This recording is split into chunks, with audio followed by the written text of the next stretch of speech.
Welcome, everybody, to the NFL Presidential Address. It is week 7 of the NFL, and, well, how did we do last week? Last week, across the board, up and down, I went 7-5 in all my bets, taking my entire up and down total card, all sides and totals and passes, to an outstanding, absurd 67 wins, 42 losses. We had a 3-0 sweep in our best bets last week, taking our best bet record to 13 wins, 4 losses, 1 push, and the teaser won as well, taking our teaser record to 4-1. So yeah, 67 and 42 across the board, 13-4 best bet record, 4-1 teaser record. I can hear you all. Prez, please take a bow.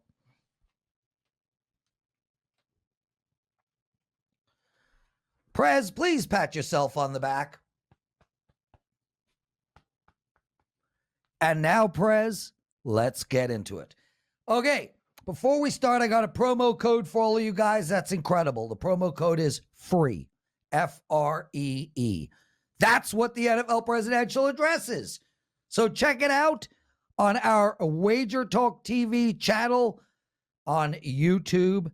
We air every single Thursday, and the promo code is FREE because that's what it is. Okay, top to bottom, Denver going into Detroit. Opening line -6. Now that half of Cleveland is injured, it is -2, with a total that has come down in the last few days from 43 to 41. And here's my take on this game. What has happened to the Broncos, and specifically their defense? Their secondary is like a thong on Nicki Minaj. Basically pointless. Their pass rush, it's like Detroit's chances of winning a game. Non-existent. Denver beat 3 really crappy teams to start the season and now lost 3 in a row and look mediocre at best. Now, I grant you, Teddy Bridgewater was injured for a few of those games, and he is coming back. And I do expect a slight improvement in their offense. When you look at Cleveland, man, their injury list on the field, Chubb, Hunt, Clowney is questionable. Garrett is questionable. A.J. Green is questionable. Baker's not playing. Ward is questionable. More than half of their starting D are having medical issues. Cleveland is also coming off a dismal performance last week, both offensively and defensively, and have now put together back-to-back brutal games, specifically on defense. What do you do in a game like this? You got half of Cleveland injured. You have Denver that's a mess. You don't take the side. Move on from that.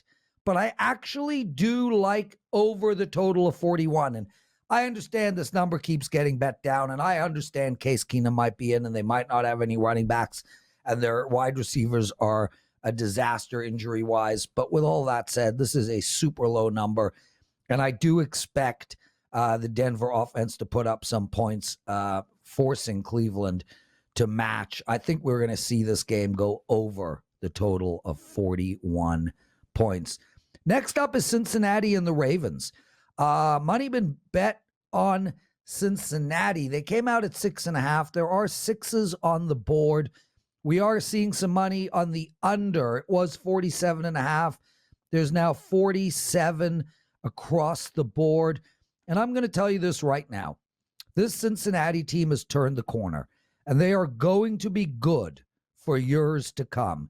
Chase and Burrows are making noise every week. Their D is stepping up, and their pass rush out of the blue, just nasty. As for the Ravens, wow. Their D, who looked terrible for 5 games, showed up big time against the Chargers. And the offense is clicking on all cylinders. The league's 28th ranked defense, pass defense, held Herbert to under 200 yards passing. However, if you watch that game, I felt like Herbert managed to handle the under 200 yards passing all by himself. He was underthrowing and overthrowing. He was off target all game. It was just not a great game for him. I think Baltimore I came into the season not expecting Baltimore to even make the playoffs. I mean, they have no running backs. Their wide receiver core is mediocre at best. All they have is a great quarterback and a great tight end. But alas, I have found myself to be wrong. Baltimore is playing outstanding. However, I hate this spot for Baltimore. Even though they are playing a division rival, they have just come off two crucial games, and I think they're going to look past this Bengals team. So with that said, I like the Bengals plus the 6 points, and I also like over the total. I mean, we know Baltimore is going to put up points, and I got to assume Burrows and Chase will connect 3 or 4 times for some pretty heavy yards. Take Cincy and take the over.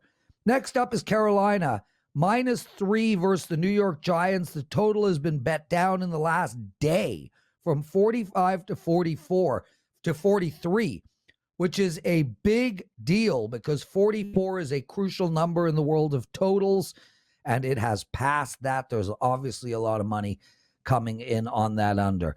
Look, I love Mark Rule as a coach, but I think he needs to be more aggressive with his offensive play calling. When they needed to march 90 yards down the field in under 2 minutes to tie up the game last week, they did. Yet the rest of the game, all they did was dink and dunk the ball all over the field. This creates no space for anyone and clogs the middle of the field. You can't have a great running game or a great passing game if all you're doing is throwing the ball 4 yards every play. With McCaffrey, without McCaffrey, this team is a shell of itself. And frankly, their defense, they were outstanding the first few weeks and haven't looked great of late. I have nothing to say about the Giants. They are better than average 1 week and Detroit the next week. They are basically unbettable. My pick on this game, under the total of 43 points. Who the hell is scoring in this one? Next up, we have Washington. They were plus 9.5 versus Green Bay. There was even a 10 on the board. A lot of money coming in on the football club. It is now down to 8.5 at some places. The total 49 holding firm. And let's get into it. How many points should a good offense put up on KC? Somewhere around 100 points. The Washington Football Club put up 13 points against a defense that the anemic Clemson team could score on. Think about that. Washington put up 13 points against Kansas City. Now Washington plays Green Bay on the road, and why should anything be any different? It's not the Washington football team's fault. It's not like they can score a whole lot. You can't watch a great TV show without a TV. How could you beat a good football team if you have no star players on the offense and even their defense? Come on. This was supposed to be their strength. They definitely did not get that memo. As for Green Bay, another week, another win. This team just keeps piling up their medical bill, though. They came into last Sunday's game without their 2 key D players in Alexander and Zadarius Smith. They didn't have Kevin King, and now they lost Preston Smith and Savage. And they're still missing 3 starting O-linemen, and Valdez, well, he might be back this week. But does any of this actually matter? I mean, Aaron Rodgers is releasing the ball under 2.5 seconds on every play. He is finding Adams all over the field. For some reason, teams just don't want to double cover that guy. Jones is playing outstanding. Their offense is perfectly balanced. I am going to pass on the side, but I do like over the total. The bottom line is, even though Washington only put up 13 against Kansas City, this team has been scoring, and I do think they're going to be able to put up some points. I think we're going to get this game over the total of 49. Next up is Kansas City and Tennessee, and man, this is a great game. I cannot wait to have this on my big television set, and I'm just going to make this real easy for you guys. Anytime I can get Tennessee at plus a lot of points at home, I'm going to take them. I told you guys this at the beginning of the year, and I'm going to stick to it. This Tennessee team, I mean, honestly, they could beat any team in the league on any given Sunday. And that's just a fact. When Derrick Henry, their running back, cannot be stopped, how do you beat this team? I mean, the guy is an absolute beast. But not only that, okay, stack the box, put 8 in the box, have a shadow on Derrick Henry. Does it matter? They got Julio Jones. They got A.J. Brown. They have Ryan Tannehill, who's really good with the play action pass. This team can score in every single manner. As for Kansas City, I think they're about to right the ship. I mean, are they going to win this game? Maybe not, but I don't think Mahomes is going to be turning the ball over 300 times a game. I think we're going to see Kansas City as a bet-on team moving forward. Their biggest problem is their defense, and there's no end in sight. Remember the Nicki Minaj statement at the top of the show? Same thing. I mean, imagine dental floss on Dolly Parton. Totally non-existent. That's the Kansas City defense. What do I like in this game? I like over the total of 57. I like over the total of 58. I like over the total of 59. I like over the total of 60. Come on, 35-31? Why not? That seems about legit. Take Tennessee plus 5.5 and take over the total of 57.5 with a predicted score of 35-31 to whoever. Either way, Tennessee covers. Let's get into Atlanta versus Miami. -2.5 for the road Atlanta Falcons. When did this happen? Are they that good? I know they're coming off of a bye. Guys, this whole bye thing, it's a myth. It actually doesn't matter. There is no data that suggests that teams coming off of a bye are any better or worse ATS than if they weren't coming off of a bye. Actually, it's slightly worse coming off of a bye. However, they get to play Miami. This Dolphins team is not very good. So how bad are they? Well, they got their star QB back, who isn't actually a star, who played a good game, and they still lost to a team that makes Detroit look good. Okay, overstatement. Detroit never looks good. But you get my point. The Falcons, man, this team could be 3-2 instead of 2-3. They lost a game they should have won against Washington, and they beat the Jets in London. My pick on this game, what we have here are two shitty teams playing each other. I'm not taking the road Falcons at -2.5. I'm certainly not taking the Miami Crappers at +2.5. I am looking at under the total of 47.5 points. The only way Miami can win any game is if they keep it under. 47.5 seems like a lot to me. Next up, New York Jets +7 versus the New England Patriots. Yep, you heard that right. The New England Patriots, who struggle to score, are giving 7 points. The total in this game, 42.5. Like the Falcons, the Jets are coming off of a bye. Like I said, who cares? They are also playing the Patriots, who have moments of greatness, as we saw at the end of the game last week against Dallas. And then moments of stupidity, as we saw at the end of the game last week against Dallas. If the Pats could actually stop teams on 3rd and long, they could be 4-1 this season. Just ask Dak on the 3rd and 25, or Brady. He had a few of those as well. I mean, you take 3rd and long out of the equation, this Pats team could be amazing. What do you do in this piece of crap game? Well, you take the dog. You can sit here and give stats out and angles about Belichick at home, Belichick not losing 4 games in a row, Belichick this, Belichick that.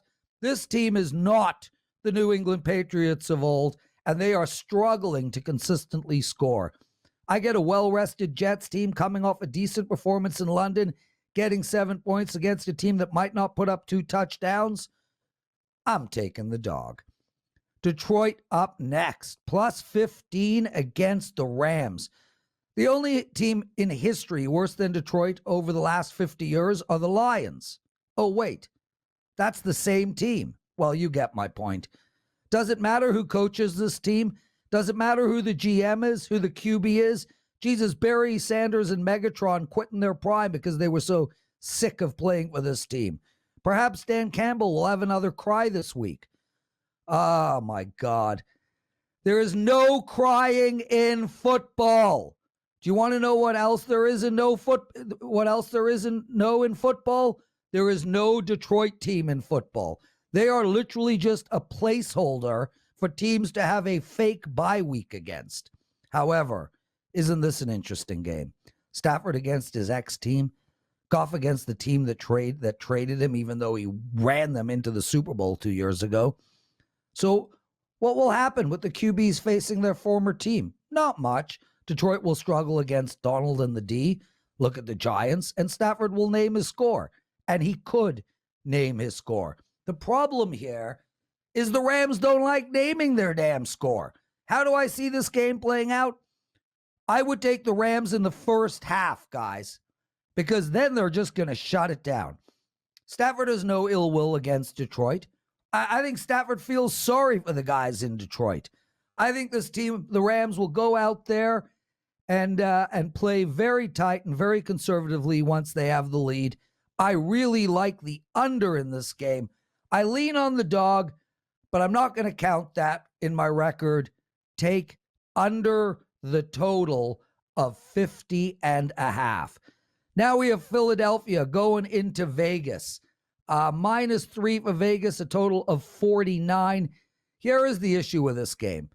Every time you think the Raiders are good, like really good, and they're about to go on a run, the next week they put up 6 points and get whooped. This has been standard procedure for the last 2 years. The good thing here is they're playing the Eagles. And I've been telling you all year, this Eagles team is not very good. They literally lack playmakers everywhere. They are very young and frankly just not ready to lay the smack down on anyone. Well, maybe except Detroit. Not only that, but their coach doesn't have a clue. How do you run the ball once in the first half of last week? That does not bode well for a passing game.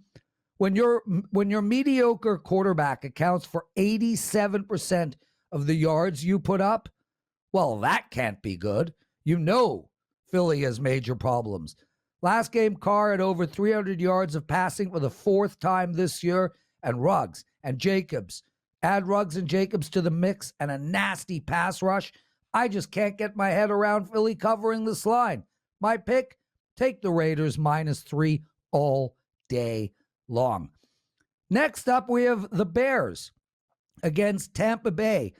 And there's a fair amount of money coming in on the Bears. If you guys watched the Wednesday show at Wager Talk today with Art DeCesar from the Westgate, he was talking about how much money is coming on Chicago. The line was 13.5. It's now down to 12.5. The total is 47. Let's just bottom line this. One of the worst offenses in history, excluding anything to do with Detroit, is playing one of the best offenses in history. What more needs to be said? I know the Bears D is good, but come on, man. Tampa Bay will still put up between 27 and 31. So how many points will the Bears put up? Let's go with somewhere around 13 to 17. The problem is that's too close to the point spread. What am I doing in this game? Pass. Houston +17 versus Arizona, or so it was. The money just keeps pouring in on the Cardinals. It came out at 14.5. It was at 17 on Tuesday. It is now 18.5 on Wednesday. The over and under is 47. What do you say about this game? I can't bet Houston, and I won't bet -17. I think you guys, though, can easily put Arizona in a 3-team 10-point teaser. Throw in Tampa Bay in that as well. Throw in Green Bay, and you've got yourself a nice 3-team 10-pointer.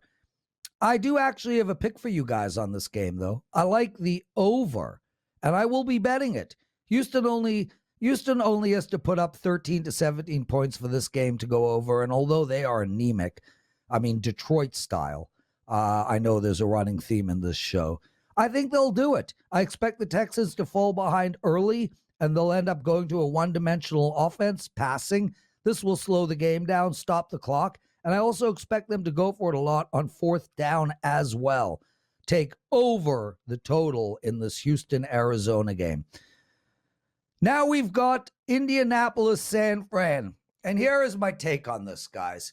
Jimmy G is playing. Does it matter? Jimmy G is so inconsistent, it is ridiculous. This San Fran team, people are still betting them and favoring them because of 2 years ago. Last year, I understand they were completely injured, but this year, it's really not that much better. This Indy team, however, I think Indy is a play-on team moving forward. I can even see a path for Indy winning the division. Take a look at the next 5 games Indy has. Take a look at the next 5 games Tennessee has. And go to your book and bet Indianapolis to win the division. You're going to get outstanding odds here. When I started looking at this game, Indy was plus 3.5. They are now plus 4. There's even a 4.5 that could be found at DraftKings. The total's been bet down slightly to 44. Oh, man. This Indy team should have been beat Baltimore 2 weeks ago. It was their kicker that lost that game. Then they looked outstanding last week, albeit against nobody. I think Indy is a bet-on team. I think this is a great spot for Indy. I think Indy turns their season around. Not only do I think Indy covers this number, I have no issue if you sprinkle a little bit on the money line. Take Indy plus the 4. Monday Night Football game, New Orleans versus Seattle. My response, sorry guys, I got nothing for you on this game. And that is the NFL Week 6 card, top to bottom. Now time for Andy Lang's segment, Prop Bets, 3 in 3 minutes. And keep in mind, Andy is killing it in the NFL. My brother, thanks for joining us. I hand the mic to you. Thanks, Prez. Looking good in props this week. They're calling this Buy NATO. A lot of teams on buy, so there's going to be a lot fewer props available. This is the time of year where we really got to start looking at injuries, got to start looking at the direction that teams are going. So tread carefully with some of these props. Make sure you're doing the research. Let's do 3 props in 3 minutes. Prop number 1, Patrick Mahomes over 326.5 passing yards. So when you look at banged up units, the ones that are suffering the most from injuries, I'm looking at the Buccaneers secondary, the Browns running backs, and the Ravens running backs, and the Titans secondary are probably the most banged up units in the NFL. We saw what the Bills passing game did to them. They flourished. Josh Allen threw for 353 yards. The Chiefs and Mahomes have to be licking their chops when they watch that game film of the Bills, picking them apart through the air. Last week, Mahomes threw for 397 yards against Washington. It's a safe bet. Kansas City is going to rely on the passing game rather than the running game. I think it's going to be a close game and a lot of yards for Mahomes. Take the over. I'm also going to take the over. I can't believe I'm going to do this, but I'm going to take an over on the Jets scoring prop. I'm going to take over 2.5 first quarter points. This is a very sneaky play, but I think the Jets and Zach Wilson come out strong this week and we get at least a field goal. This will be their first ever points in the first quarter this season, believe it or not. They have not scored any points in the first quarter. They're the only team to do that, but that is not going to last forever. So I'm going to expect a little bit of regression back to the mean, and they're coming off a bye. So they've got a long time to prepare for their scripted plays. They should have a good game script. They're playing the Patriots. And even though Wilson was terrible in the last game against New England, they have plenty of time to review the game, see all the mistakes. Classic letdown spot for New England to start off the game. Crazy emotional game against Dallas. They're playing a team they feel superior to, and they beat up pretty bad in the last game. I'm going to look for the Jets to come out pretty hot, play with some intensity coming off the bye, and get at least a field goal in the first quarter. And final, Cordarrelle Patterson over 38.5 yards receiving. Very strange number here as Patterson has gone over this total in 4 straight games, and he's gone way over. This number is 38.5 yards. He's had 58 or more receiving yards in 4 straight. I know they're getting Calvin Ridley and Russell Gage back. I don't think that matters with this offense. Patterson can get catches coming out of the backfield. He can line up as a wide receiver. It's a tough matchup for any team. The Dolphins have given up over 700 yards through the air the last 2 weeks. Cordarrelle Patterson should have a good day here. Quick recap, I got Mahomes over 326.5 yards passing, Jets over 2.5 first quarter points, and Cordero Patterson over 38.5 yards receiving. Those are your props. Prez, back to you. Time for the best bet and teaser segment of the show. Keep in mind, guys, I went 3-0 in my best bets last week. I am 13-4. 13-4 on the season in my NFL best bets on this show. And my teasers, I won that last week as well, and I am 4-1 in teaser bets. As for your best bets this week, real simple. Arizona over the total. I like the Rams under the total, and I like Vegas.